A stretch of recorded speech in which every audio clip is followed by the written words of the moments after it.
bulshada rayidka ah iyo dadka ka faallooda amniga ayaa walaac xoogan ka muujiyay hubkii dhawaan la doonayay in la soo geliyo Soomaaliya ee galay gacanta shacabka. dhacdadan ayaa loo arkaa mid leh dareen aan fiicnayn xilli dhawaan Soomaaliya laga qaaday cunaqabataynta hubka. warbixin umuurtan ku saabsan waxaa Muqdisho ka soo diray wariyaha VOA Cabduqaadir Maxamed Cabdulle. su'aalo badan ayaa ka yimid hubkii dhawaan galay gacanta shacabka degmada Caabud waa kaasoo dowladda Soomaaliya ay ku sheegtay inuu ahaa mid sharci darro ah. dadka ka faallooda amniga ayaa qaba in markii la qaado cunaqabataynta hubka Soomaaliya jireen talooyin iyo digniin la xiriira xaqiijinta iyo adkeynta dhabayaasha uu soo mari karo hubka maadaama Soomaaliya muddo dheer ay saareen cunaqabatayn hubka ah. culays soo kordhay waaye in hub baaxadaas la eg oo ku dhawaad laba baawur saaran in dad shacab uu gacanta u galo waliba hub nuucyo culus oo ku jiro marka qatar ahaan waxaan isleeyahay marka laga soo tago gobolada dhexe wax oo dalka dhan saameyn doono waaye. hogaanka bulshada rayidka ayaa u sheegay VOA in hubka galay gacanta shacabka walaac xooggan uu ku abuuray xilli Soomaaliya markii horeba qabaa'iladu ay hubka gacanta ugu jiray in la iswarsado sidee waxaan ay ku dhaceen marka ugu horeyso labo sidee dawladdu ugu falcelis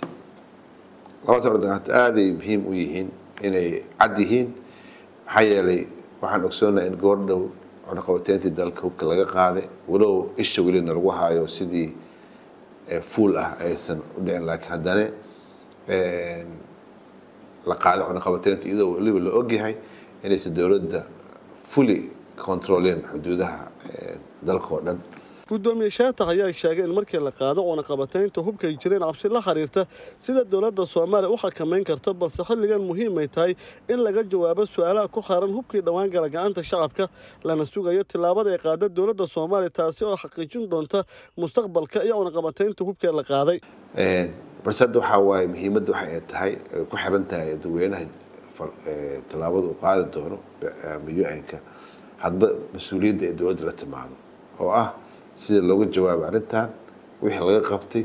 iyo sida dowladda marka falceliskeeda loo aamini karo in wax dambe aysan dhici doonin. muhiimadda waxa hadda wixii dhacay waa dhaceen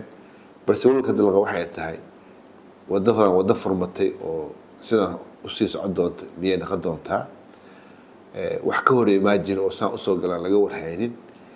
haddii saan wax xaalkeedu uu yahay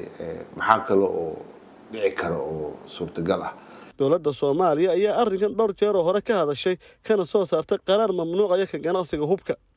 Cabdulqaadir Okey, qubanaha VOA, Muqdisho.